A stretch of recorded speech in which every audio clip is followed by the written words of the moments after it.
পবিত্র মক্কা নগরী থেকে তাবুর শহর মিনার পথে হাজিরা। আজ থেকে হজের মূল আনুষ্ঠানিকতা শুরু, পরদিন আরাফাতের ময়দানে যাত্রা। ঈদকে সামনে রেখে দেশে দেশে জমে উঠেছে কোরবানির পশু কেনাবেচা। খামারগুলোতে ভিড় করছেন প্রবাসী বাংলাদেশিরা।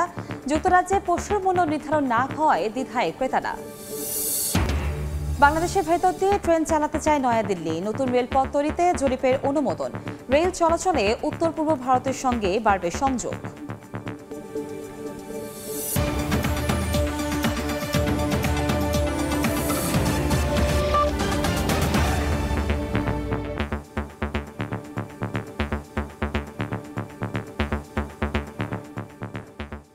আন্তর্জাতিক সময় নিয়ে সঙ্গে আছি আমি কনক আজাদ। পবিত্র মক্কা নগরী থেকে তাবুর শহর মিনার উদ্দেশ্যে রওনা হয়েছেন হাজিরা। বৃহস্পতিবার এশার নামাজের পরপরই যে যার মতো ছুটে চলেছেন মিনায়। আজ জোহরের নামাজের পর শুরু হচ্ছে হজের মূল আনুষ্ঠানিকতা। শনিবার মিনা থেকে আরাফাতের ময়দানের উদ্দেশ্যে যাত্রা করবেন হাজিরা। পবিত্র হজের খবর জানাচ্ছেন মুফতি আব্দুল্লাহ তামিম। হজের আনুষ্ঠানিকতা উপলক্ষে মক্কা থেকে লক্ষ লক্ষ মুসলিম মিনার প্রান্তরের দিকে রওনা হয়েছেন। ইতিমধ্যেই তারা সব ধরনের প্রস্তুতি সম্পন্ন করে রাত থেকেই তারা কেউ পায়ে হেঁটে এবং কেউ বাস যোগে অথবা বিভিন্ন বাহনে চড়ে মিনার প্রান্তরের দিকে রওনা হয়েছেন। সৌদি হজ ও উমরা মন্ত্রণালয়ের তথ্যমতে এই বছর প্রায় ২৬ লক্ষ মুসল্লির থাকার ব্যবস্থা করা হয়েছে তাবুর শহর মিনায়। সৌদি হজ ও উমরা মন্ত্রণালয়ের তথ্যমতে এবছর ১৮০টিরও বেশি দেশ থেকে প্রায় ২০ লাখেরও বেশি মুসলিম মক্কায় হজ করতে এসেছেন। আল্লাহ তাআলা যেন আমাদের হজকে কবুল করে এবং আমাদের যারা বাংলাদেশি ভাইয়েরা আছে তারা যারা কষ্ট করে যারা আসছে তাদের হজটা যেন আল্লাহ তাআলা কবুল করে। ৮ জিলহজ থেকেই হজের মূল আনুষ্ঠানিকতা শুরু। মিনায় অবস্থান করে জোহর, আসর, মাগরিব, এশা ও ৯ তারিখ ফজরের নামাজ আদায় করবেন সেখানে এবং এর মাধ্যমেই হজের আনুষ্ঠানিকতা শুরু হবে।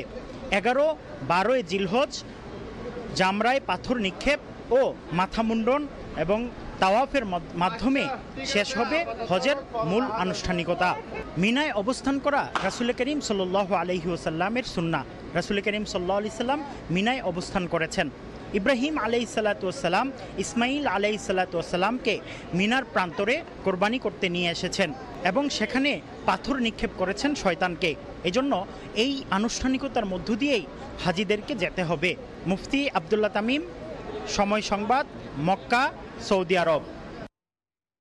দক্ষিণ আফ্রিকায় জমে উঠেছে কোরবানির পশুর কেনাবেচা।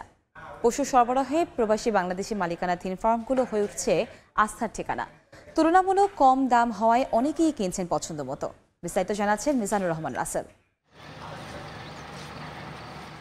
খ্রিস্টপ্রধান দেশ দক্ষিণ আফ্রিকায় প্রায় ২% বেশি মুসলমান বসবাস করেন। তাদের মধ্যে বেশিরভাগই পশু কুরবানি করে থাকেন পবিত্র ঈদুল আজহায়। সামর্থ্যের সবটুকু দিয়ে কুরবানির পশু জবাইয়ের মধ্য দিয়ে আত্মীয় স্বজন, গরিব অসহায় এবং প্রতিবেশীদের নিয়ে ভাগাভাগি করেন ঈদ আনন্দ।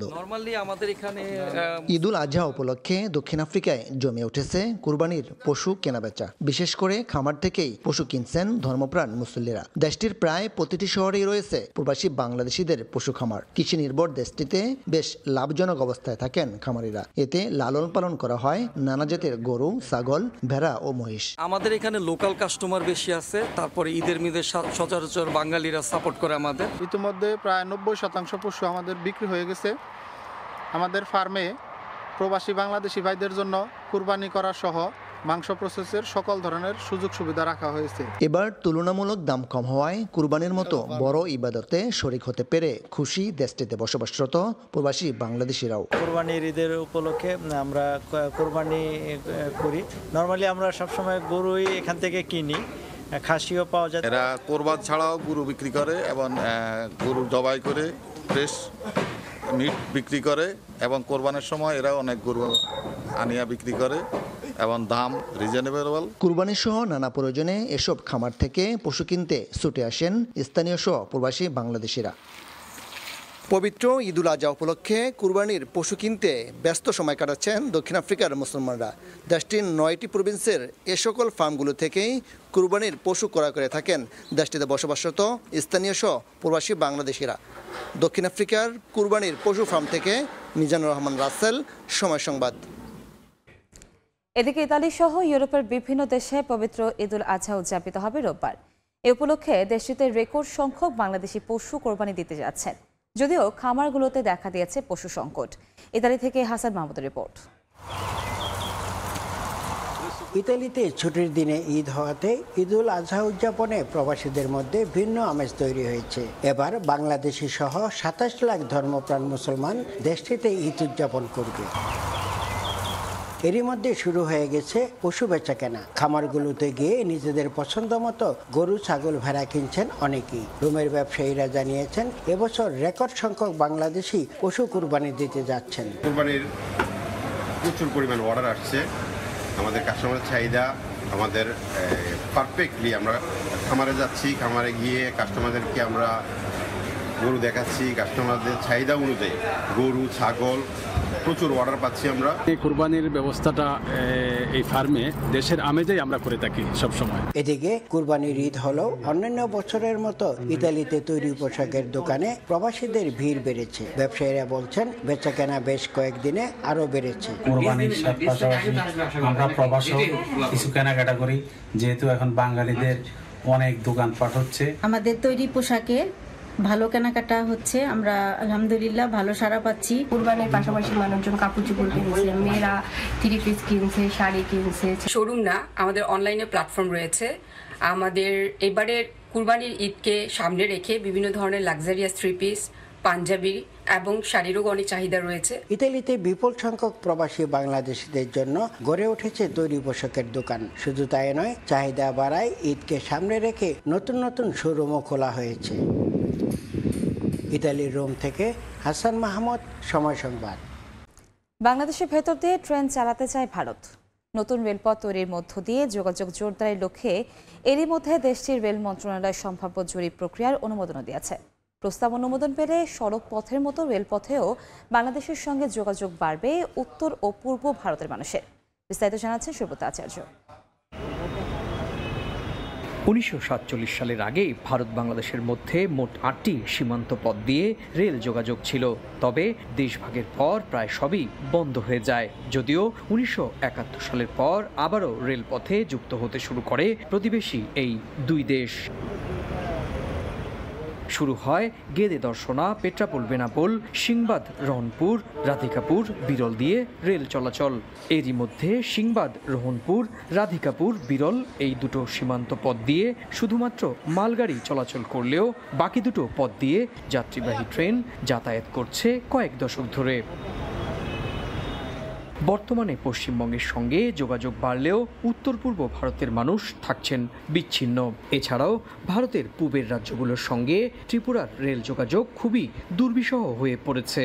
তাই উত্তর ও পূর্ব ভারত এবং বাংলাদেশের মানুষের যোগাযোগ বাড়াতে ভারতীয় রেলওয়ে বাংলাদেশের সঙ্গে নতুন রেলপথ তৈরির জন্য সম্ভাব্য পথ নির্বাচন করতে শিগগিরই জরিপ চালাবে। ভারতের একটি গণমাধ্যমকে দেশটির উত্তর পূর্ব রেলের প্রধান জনসংযোগ কর্মকর্তা সব্যসাচীদে জানিয়েছেন, দক্ষিণ দিনাজপুরের বালুরঘাট ও কোচবিহার, গীতলদা থেকে বাংলাদেশের হিলি, পার্বতীপুর, কাউনিয়া, লালমনিরহাট ও মোগলহাট পর্যন্ত ৩২ কিলোমিটার লাইন স্থাপনের প্রস্তাব করা হচ্ছে। এছাড়া বালুরঘাট থেকে হিলি, গাইবান্ধা হয়ে মাহেন্দ্রগঞ্জ, তুরা, মেন্দিপাতর সেকশনের ২৫০ কিলোমিটার রেলপথ তৈরির ইচ্ছে দিল্লির। শুধু তাই নয়, বিহার থেকে কোচবিহারের হলদিবাড়ি হয়ে পঞ্চগড় পর্যন্ত রেল সংযোগ বাড়াতেও উদ্যোগী ইন্ডিয়ান রেলওয়ে। এছাড়াও নতুন এই রেলপথ তৈরির তালিকায় রয়েছে দক্ষিণ ত্রিপুরা থেকে ফেনী হয়ে চট্টগ্রাম।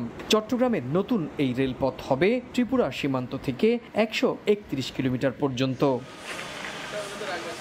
এছাড়াও নদিয়ার গেদে সীমান্ত থেকে ঈশ্বরদী, টঙ্গী, ভৈরব বাজার, আখাউড়া হয়ে আগরতলা পর্যন্ত রেল চালাতে চায় মোদি প্রশাসন। একইভাবে পেট্রাপোল বেনাপোল সীমান্ত দিয়ে যশোর, নড়াইল, পদ্মা সেতু দিয়ে আগরতলা পর্যন্ত লাইন বসাতে চায় দিল্লি। জানা গেছে উত্তর পূর্ব ভারত এবং ভুটানের সঙ্গে অভ্যন্তরীণ পথ ও সময় কমিয়ে আনতে বাংলাদেশের ভেতর দিয়ে ট্রেন চলাচলের প্রস্তাব ঢাকাকে দিয়ে রেখেছে দিল্লি। ভারত বাংলাদেশের মধ্যে বন্ধ থাকা 4টি রুট হলদিবাড়ি চিলহাটি চ্যাংড়াবান্ধা বুড়িমারি মহিষাসন শাহবাজপুর এবং আগরতলা আখাউড়া। এই রুটের মধ্যে দুটো পথ আখাউড়া ও চিলহাটি রেলপথ পুনরায় চালুর কর্মসূচি এরই মধ্যে শুরু করেছে দুই দেশ। সুব্রত আচার্য, সময় সংবাদ, ভারত। জব্দ করা রুশ সম্পদের অর্থ থেকে ইউক্রেনকে $5,000 কোটি ঋণ দিতে রাজি হয়েছেন G7 এর নেতারা। পশ্চিমা দেশগুলোতে স্থগিত করা রাশিয়ার সম্পদের মুনাফা থেকে চলতি বছরের শেষ নাগাদ এই ঋণ দেওয়া হবে, যা প্রতিরক্ষা বাজেট সহায়তা এবং পুনর্গঠনে ব্যয় করবে কিয়েভ। মস্কোকে অর্থনৈতিকভাবে চাপে ফেলতে এমন সিদ্ধান্ত বলে জানানো হয়। এর মধ্যে সম্মেলনে 10 বছরের নিরাপত্তা চুক্তি সই করেছে ইউক্রেন যুক্তরাষ্ট্র। এদিকে এমন সিদ্ধান্তের পরিণতি কঠোর হবে বলে হুঁশিয়ারি দিয়েছে রুশ পররাষ্ট্র মন্ত্রণালয়।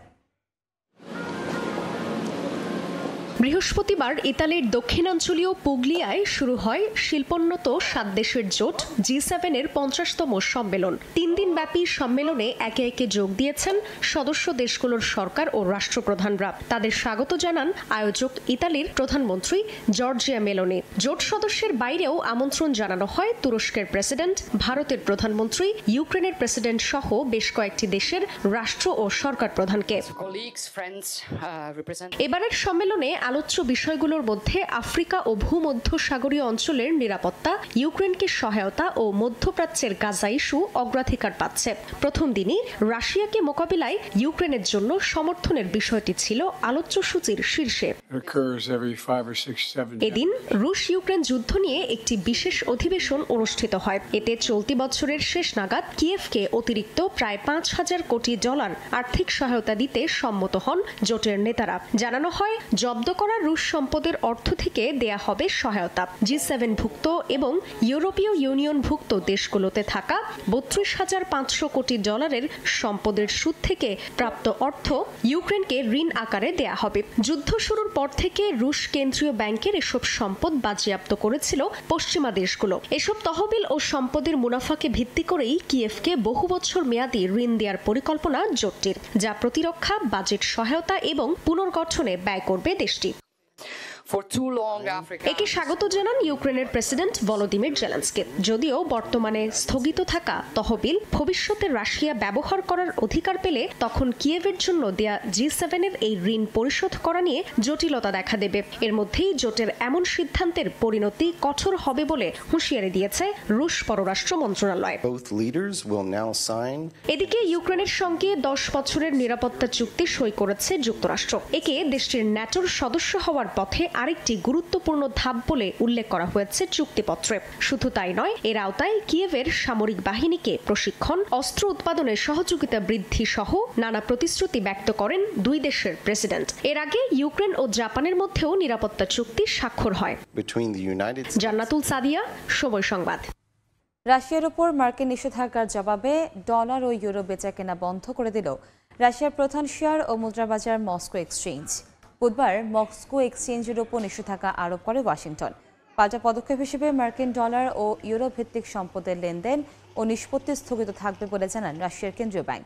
এতে ব্যাংক কোম্পানি এবং বিনিয়োগকারীরা মস্কোর কেন্দ্রীয় এক্সচেঞ্জের মাধ্যমে মুদ্রা লেনদেন করতে পারবে না। তবে মস্কো এক্সচেঞ্জের আওতার বাইরের যে কোনো ব্যবস্থার ব্যবহার করে ডলার ও ইউরো কেনাবেচা করতে পারবেন রুশ নাগরিকরা। চীনা বৈদ্যুতিক গাড়ি আমদানিতে এবার যুক্তরাষ্ট্রের দেখানো পথে ইউরোপীয় ইউনিয়ন। গাড়ি আমদানির ওপর 38.1% পর্যন্ত অতিরিক্ত শুল্ক আরোপের পরিকল্পনা জোটের। এমন সিদ্ধান্ত বৈশ্বিক অটোমোবাইল উৎপাদন ও সরবরাহ ব্যবস্থার স্থিতিশীলতা ক্ষতিগ্রস্ত করবে বলে মনে করে চীন। গেল মে মাসে চীনা বৈদ্যুতিক গাড়ি আমদানির উপর থাকা শুল্ক 4 গুণ বাড়িয়ে 100% করার পরিকল্পনার ঘোষণা দেয় ওয়াশিংটন। এবার যুক্তরাষ্ট্রের দেখানো পথেই হাঁটছে ইউরোপীয় ইউনিয়ন। চীনা সরকারের বিপুল ভর্তুকি সুবিধা থাকায় তুলনামূলক সস্তায় বৈদ্যুতিক গাড়ি উৎপাদন করছে দেশটির প্রতিষ্ঠানগুলো, যার প্রবাহে ইউরোপীয় অটোমেকাররা চ্যালেঞ্জের মুখে পড়েছেন। তাই স্থানীয় শিল্প প্রতিষ্ঠানগুলোর অস্তিত্বে হুমকি স্বরূপ চীনা বৈদ্যুতিক গাড়ি আমদানির উপর অতিরিক্ত শুল্ক আরোপ করার পরিকল্পনা জোটটির। বুধবার ইউরোপীয় কমিশন জানিয়েছে জুলাই থেকে চীনা বৈদ্যুতিক গাড়ি আমদানিতে অতিরিক্ত 38.1% পর্যন্ত শুল্ক আরোপ করা হবে। চীনের BYD-র ক্ষেত্রে অতিরিক্ত শুল্ক বাড়ানো হতে পারে 17.4%, গিলির ক্ষেত্রে 20% ও SAIC-র ক্ষেত্রে অতিরিক্ত শুল্ক বাড়ানো হতে পারে 38.1%। এর সঙ্গে থাকছে বিদ্যমান স্ট্যান্ডার্ড 10% ডিউটিও। এদিকে ইউর এমন সিদ্ধান্তকে সুরক্ষাবাদ মনোভাব বলে আখ্যা দিয়েছে চীন।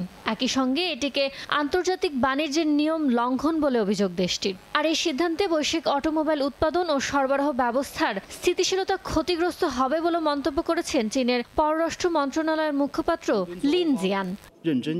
ইয়ানুর শিফাত, সময় সংবাদ। রাষ্ট্রীয় গোপন নথি ফাঁসের মামলায় পাকিস্তানের সাবেক প্রধানমন্ত্রী ইমরান খান ও সাবেক পররাষ্ট্রমন্ত্রী শাহ মাহমুদ কুরেশির সাজা বাতিলের রায়কে চ্যালেঞ্জ করল দেশটির সরকার।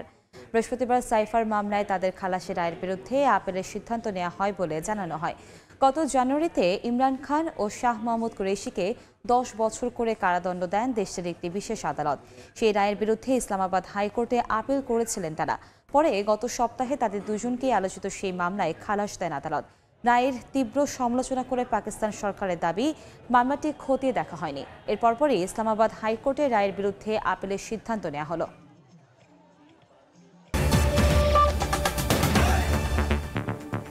এ ছিল আন্তর্জাতিক সময় সংবাদের সঙ্গে থাকবেন সজল মিত্র রিচার্ড। ধন্যবাদ কনক আপনাকে। সময় সংবাদ নিয়ে ফিরছি কিছুক্ষণ পর, সঙ্গেই থাকুন সময়।